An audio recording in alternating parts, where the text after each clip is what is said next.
Hello, welcome to the Lone Show. I'm your host, John Malone, and in this episode, I brought on Risk 11, who will join us momentarily. Well, if he shows up, that is. But anyway, for our guest, she is from Conway, Arkansas. She is a musician, singer-songwriter, and independent artist. Ladies and gentlemen, I give you Pamela Hopkins. Hello, how are y'all doing? Great. How's life? Well, here in Arkansas right now, very cold. Yeah, Very, very cold. That's how life is, and I don't like the cold. So there you go. no, cold is as long as it's not too cold. Yeah, it should be fine. Well, I think if it was cold and sunny, I would be okay. But we just had I was telling you a second ago we just had an ice storm the last 2 days, and so it's just icy outside. It's not even snow. It's just ice Yeah. everywhere. Yeah, it's hmm not fun. Not fun. Yeah. So, have you been up to much recently?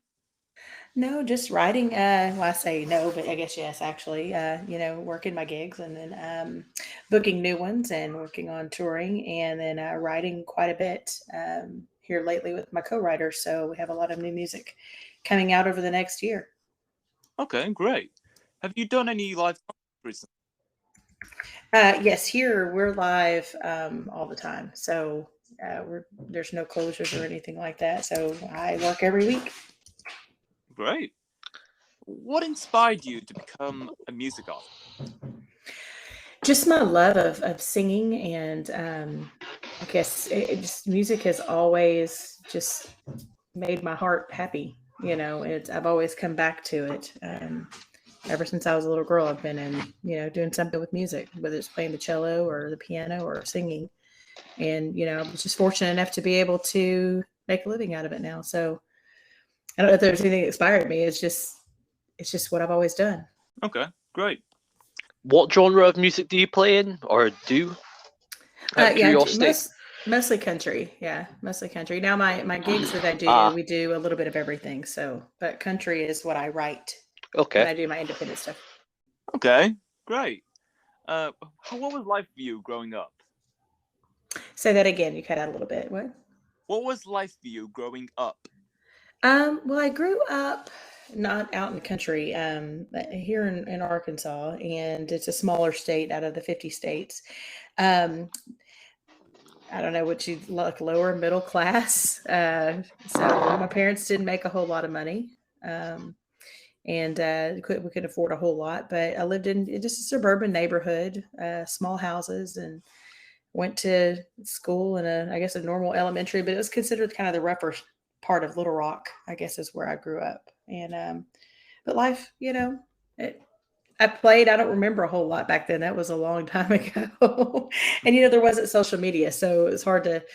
I guess we didn't nowadays the kids can keep up with what life is like for them as a younger person going older. When I was that age, like my kids age, there wasn't social media, so you're based on the pictures you took or just off your memory, or if you kept a journal, which I didn't keep a journal. So I just remember playing outside and having to be in when the lights came on outside, and having a pretty it was okay. I mean, my childhood is all right. Yeah, It great, wasn't bad. It wasn't so great, but it wasn't so bad. I mean, I'm still living. I'm still doing good. great. What always makes you laugh, even when you're upset? Usually funny movies. Like if I'm upset, um, I like to watch comedies. That's one of my favorite genres of movies. And so if I'm upset, I try to watch something to lighten my mood some. Then it'll make me laugh. And then just being around some of my friends that are just goofy and silly, I always Oh, need a laugh. I can always call them. nice. Any movies or shows in particular? I like like Dazed and Confused is pretty funny to me. Super Troopers, if you know about movies, things that just, off the wall funny to me. Probably those two movies would be ones that I would go to. There's another movie called Blockers, just anything that's like a rom com, romantic comedy type movie, or I hate to say the movie Jackass that just came out. I thought was hilarious.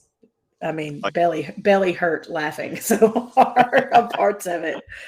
oh And yeah. then, and then they're like, oh my God, they just did that. But yeah, those types of movies, anything that's, lighthearted, and I like that kind of stuff. Great. What bad habit do you want to get rid of?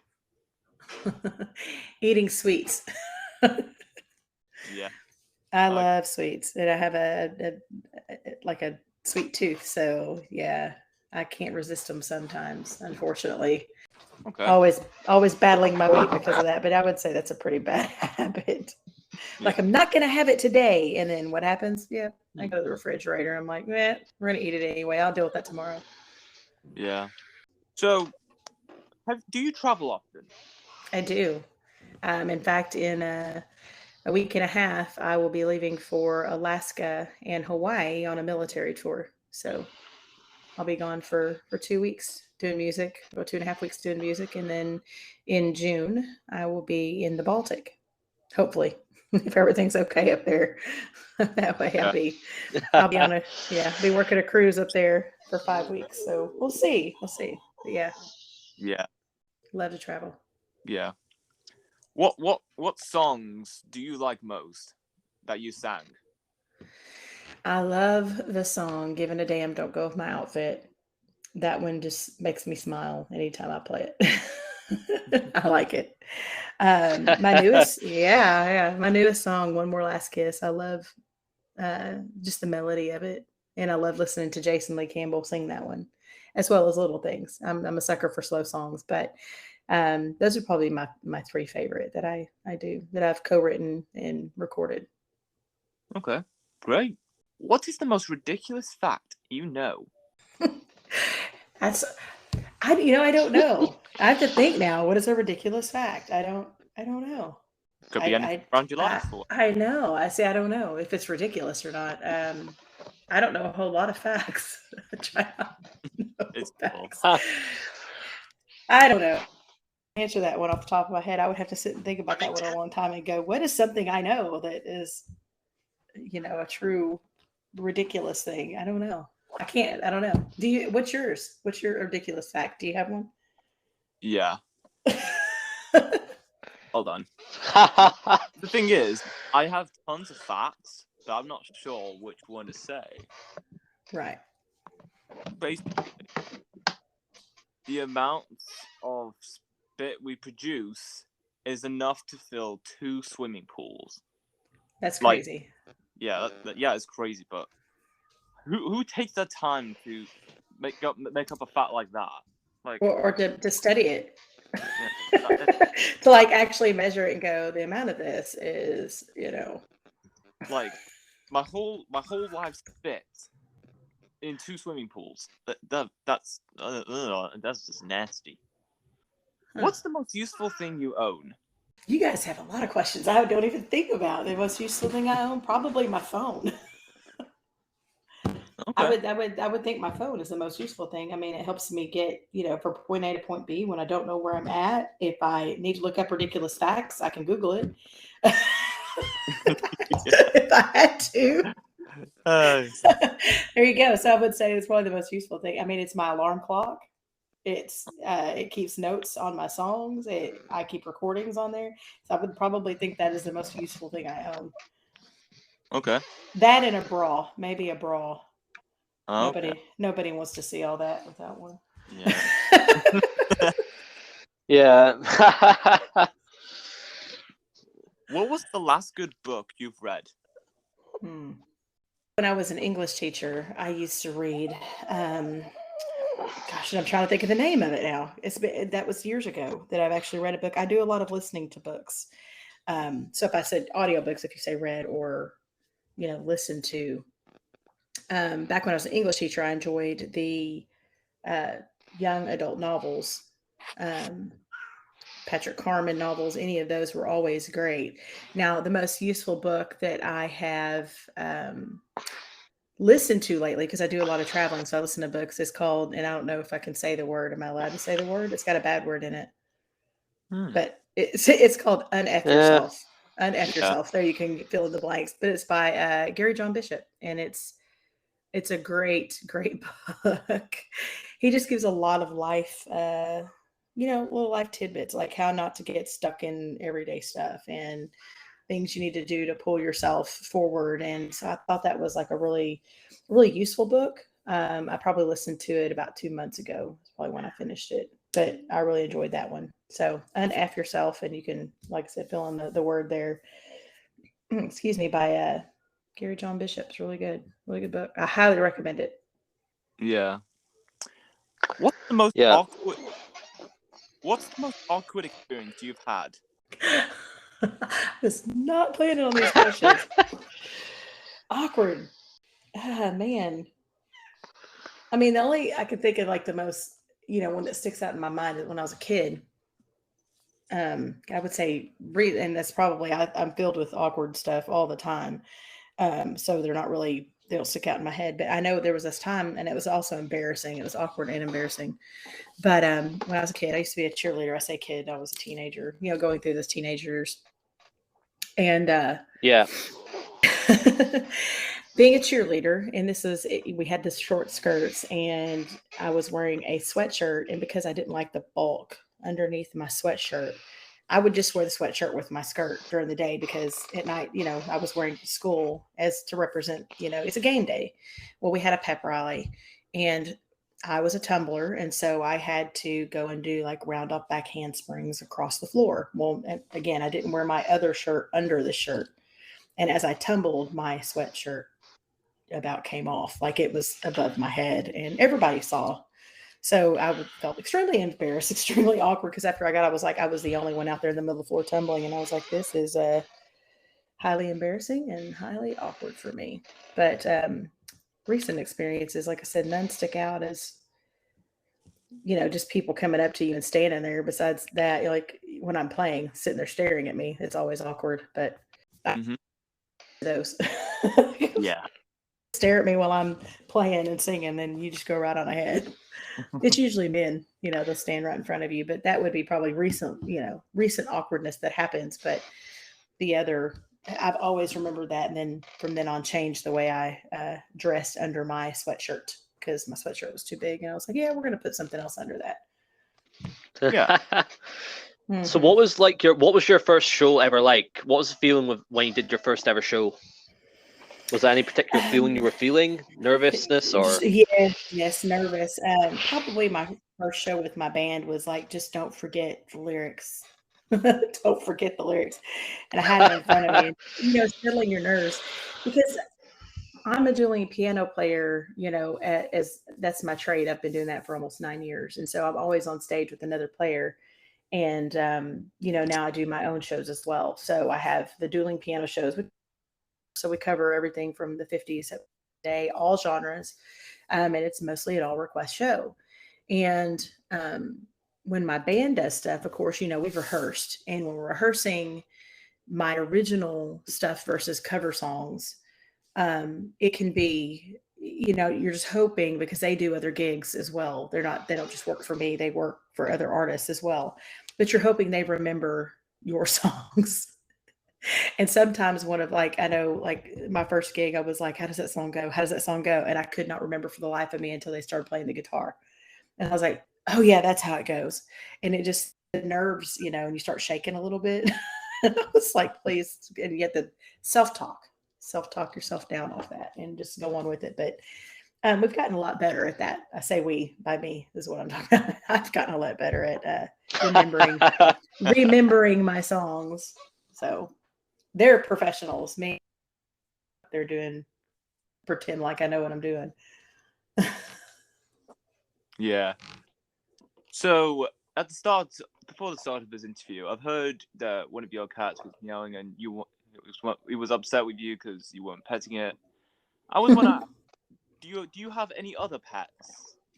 I do. We have a dog as well. So we have a dog named Benny, and then my cat in here. This is Smokey, and she's, if you could see, she's, which I know you can't, but she's sitting behind me in the window. So she got tired of me not petting her. I put her in my lap, and she hopped down. But yeah, I have a dog as well. His name's Benny, and he's a mutt. So he's a mixed breed, and he's a mixed breed. He's just a mutt. Yeah, but he is the sweetest dog, and he's very smart. And he knows how to beg for food really well. Anytime you open the refrigerator, he can be in a dead sleep. He could be in a dead sleep and you open the refrigerator. He hears it and here he comes. I'm like, I'm just getting it. And he's just like, nope, I think you're getting out a piece of cheese for me. And I was just like, okay, I guess I'm giving you a piece of cheese. Or the cabinet. You can be totally quiet, this dog, and open up the cabinet real light and just be like, try not to wake him up. And he's in the other room, like dead asleep. And he's like, no, I think you have peanut butter. Give me some of that. Yeah. He's a good dog, though. Yeah. What's the best way to start? What? What's the best way to start the morning? Sleeping in. Sleeping in. That's the best way to start my morning. Waking up to the alarm clock and just laying there and going, I think I'm gonna go back to sleep for an hour. Yeah, it's pretty much what I do. Because I work a day job, but it's on my own schedule. I pick my schedule, and so there's a lot of days I don't have to travel. I can work from here, so I just work anytime I want. So I just get up when I want, and so I'll have this set time when I go to bed at night because I'm a night person because I work at nights in the clubs, playing and singing, and so my schedule's a little off. So I may not go to bed till 3 a.m. in the morning, and then my alarm goes off. I'm like, okay, I got to get stuff done. I'll set my alarm for like 8:30 in the morning, 9 o'clock in the morning, and it goes off. And I'm like, okay, what exactly and I start running through my day in my head.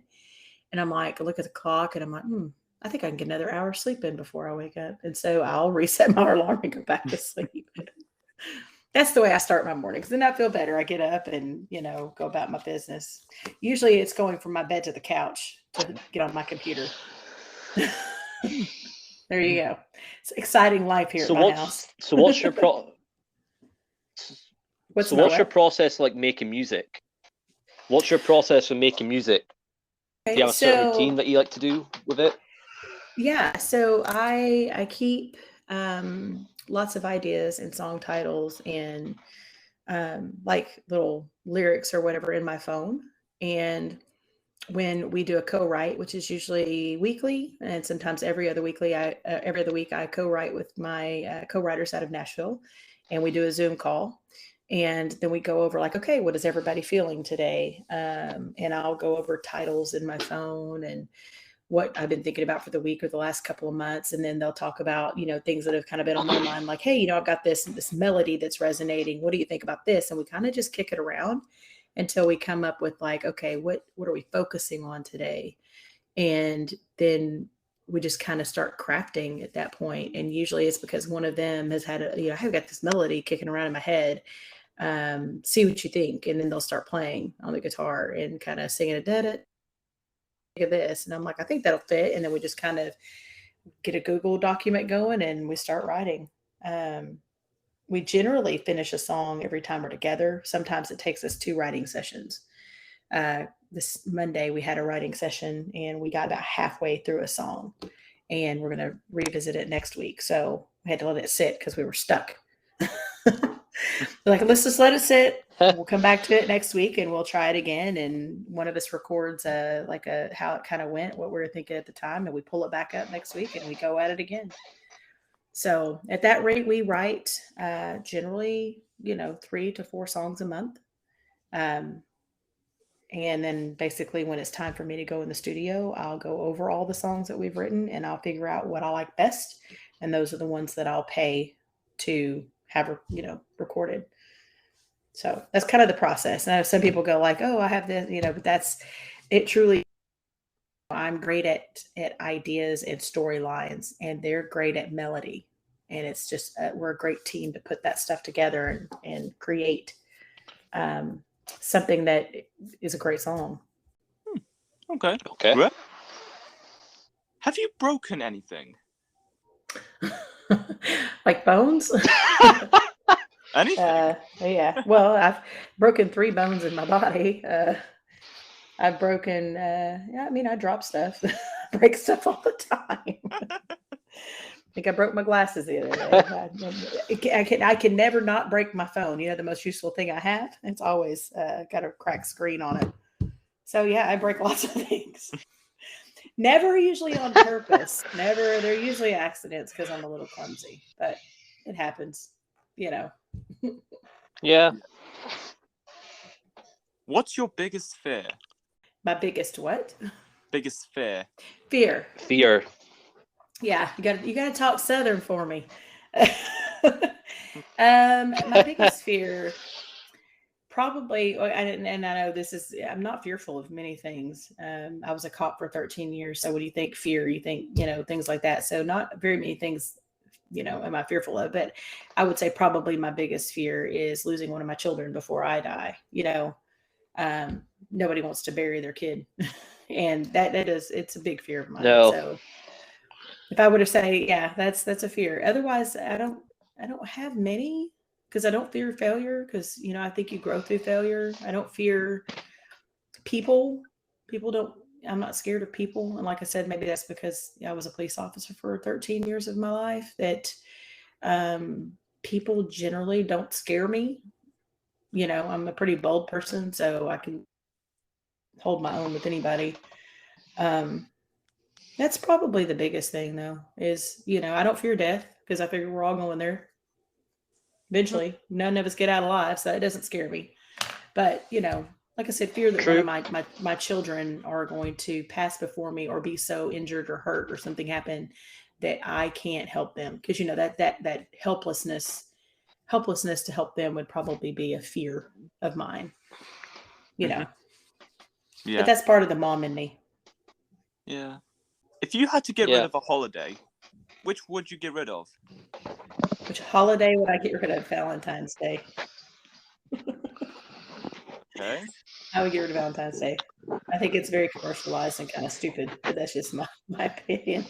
I like the idea of it. I don't like the fact that flowers, go up, and it's a marketing scheme. I don't care for that. Okay. I would say Easter. Easter? Why Easter? What would yours be, Jamie? Yeah. No. Just because it's a big mark. I want to hear your reasoning. That's what I was going to say. I was going to give the reason.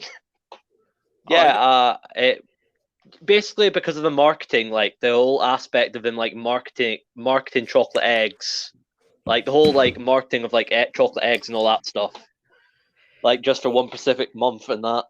Right. That's mainly the reason. But man, the chocolate eggs are great. You put some peanut butter in Yeah. I probably like Easter because of the chocolate eggs. I look forward to the chocolate. What would yours be, Jamie?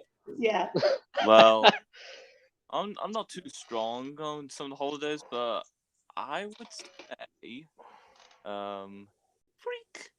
hold on, Halloween.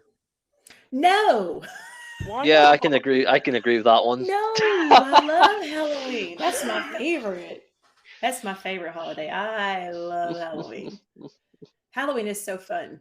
It's so fun to dress up as something you're not. It's one year that women can, parade around like they want and not be talked about that bad. Like they might normally dress like that, but if they did it any other time of the year, people would be like, "Oh my God, she looks like a slut." But if they do it on Halloween, it's like, well, there you go. It's just Halloween, just dressing up. Mm-hmm. I don't, but because I don't have that kind of body. But I envy those that do. But I do.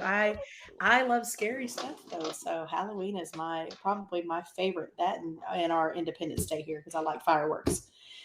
Blowing stuff up and dressing up into the characters that. And again, it's the candy, it's the chocolate. Can't get rid of Halloween. I mean, I don't mind Halloween in general, but there are just some things about Halloween that people do that just rubs me the wrong way. But yeah, it's no big deal. What, you mean the trick or treat side of it? No, it's not. Like people go putting stuff in your house. No, it's not that thing. It's the other thing. The time where teenagers go out for parties, whatever. I'm not sure how to process this, but I feel like every time there's going to be a Halloween party, all the teens they go get crazy with the alcohol. I remember on the Halloween party, some of the people at that party they're going crazy with the alcohol, and as most of the costumes are a bit questionable, if I say so myself. Well, We don't. I say we. I have teenagers, two, and one's 17, one's 18, and then I have a 21-year-old. But they didn't really. They always. And so we just dressed up and we made our house real scary for the trick or treaters. Like we loved looking at the little costumes that the little kids had, and we always enjoyed it. That was one of our favorite things to do. So I like the parties. I did never do that, so I didn't experience that side of it, I guess. Yeah, I don't mind Halloween and people having fun, but just don't want people going too crazy in case Right. before something gets too serious. If you know what I'm saying. Right. Well, and our 4th of July is, like an alcohol fest, so that would probably not appeal to you then. Yeah. Are you a cat person or a dog person? Cat. Okay. I am a cat. I like puppies, and dogs are okay, but you prefer cats. Yeah, dogs are needy. And like I said, I have one. It's my son's dog. We got it for him. And we end up taking care of it more than he does. And like I said, I can't even go in the refrigerator without the dog standing there like, feed me. My cat sits in here and she's in her little bed. She's like, man, I'm a nap for a while. So yeah, I'm cool with that. Chill by the window. Yeah, the cat doesn't bother. Yes, I'm totally a cat person. Yeah. What's the craziest, most outrageous thing you want to achieve? I think, I don't know if it's that outrageous. I say, something I'd love to do, kind of bucket list, is go skydiving. I'd love to do that. I don't know if that's an achievement, not dying on the way down. But like career wise, I would say, selling some of my songs and writing for bigger artists. So anymore, like they can make them famous for me. And, I can get what they call mailbox money. Yeah, that would be great. But I'd also love to be performing, as a major artist as well. So those would be great achievements, I think. But if they don't happen, I'm cool with it. I'm happy, happy where I am, and I just keep pushing forward, and that's all I can do. And what's supposed to happen will happen. Yeah, absolutely. Yeah. What's the biggest secret you've kept? Well, I can't tell you. It's a secret. I like you. I respect that. Good. It's a secret. I love it. Yes. That's a trick question. Yeah. Don't say it. No matter who, no matter where, no matter when. You don't take say it to your grave. It's the biggest secret. Yes. Yeah. What's the bigger secret you kept? What? Do you think I would fall for that? It's worth a try. I'm not falling for that. I mean, we could talk about secrets that had been revealed, like I kept that and it was a secret and nobody knew. And then of course the person said something, like pregnancies or stuff like that, or elopement. Oh yeah. But yeah, that's fine. Yeah. Those aren't like the biggest secrets. No, my biggest secret I would never tell. Yeah. You put a gun to my head. And probably the reason I would never tell you is because I've already forgotten what it was. Unless you were asking specifically, I've probably already forgotten it. That's why I tell people, I'm like, you could tell me anything, because most likely I'll forget it as soon as I walk out the door. Until I see you again, I'll be like, it's gone out the head. Boom, gone. Absolutely. Or I'll just write a song about it. Yeah, that too. And then Michael always asks me, they need the backstory on this. I'm like, sometimes I can't give you the true backstory on this. Can't always do that. Yeah. Hide my sources. What's the first thing you would do if you won the lottery? Hire an attorney, not tell anybody, and move. Yeah, move. I would not at my house. Nope, that's it. I'm out. Not tell anybody, and I'm gone. By the time they found out, they're like, "Where's go find her?" Nope, she's out of here. Mm-hmm. I probably just would not show up for work. Where's Pam? Mm-hmm. Oh boy. Do you like spicy food? Love spicy food. Okay. So like when I eat sushi, I always get the spicy tuna, spicy rolls, or whatever spicy. It's always got to have the spice on it. And then I take the wasabi and I mix it in to the Worcestershire sauce. And it's more wasabi than it is, or not Worcestershire, but sorry, soy, not Worcestershire sauce, soy sauce, but it's more wasabi than that. So it makes my nose burn when I eat it. Love it. So Okay. good. Oh yeah, it's good. What is your pet peeve? Stupid people. Oh yeah, stupid. Stupid people. Totally agree. People who just you're just like, what are you firing on all cylinders? Did you have to? I mean, somebody tell you to breathe in and breathe out? Like, what are we doing here? Yeah, Some especially people who do it intentionally just to like take the nick out of us. I know. Yeah. I would also say bad drivers. Like, Yeah. get out of the fast. Yeah. I have it all the time. Like, get out of the fast lane. You're going 55. The speed limit 75. Get over. Mm-hmm. Yeah, it drives me nuts. Yeah. Is a hot dog a sandwich? Yes. Okay. It's meat between bread, right? Yeah. Yep. I would Yeah. call it a sandwich. What else would it be? What else is it considered besides just a hot dog? True. I don't Good know. question. Because you could split the hot dog open and put other things in it, you know, and you put condiments on it like you do a ham sandwich. It's just on a different bread. Yeah. And if I Yeah. didn't have a loaf of bread and all I had were hot dog buns and I had ham or turkey in my refrigerator, I would put it on the bun and it would still be a sandwich. So I'm going to say yes. I'm going to say it doesn't matter what the meat is in the middle. It's a sandwich. Okay. Right. Right. And that's all we have for this episode. It's great having Pamela. It was great talking about your career and all this sort of stuff. Yeah. You guys are fun. Yeah. No problem. We'll send you the link when it goes live, won't we, Jamie? Yep. Absolutely. Well, thank you. I appreciate it. Good. And until No next problem. time, stay tuned for more.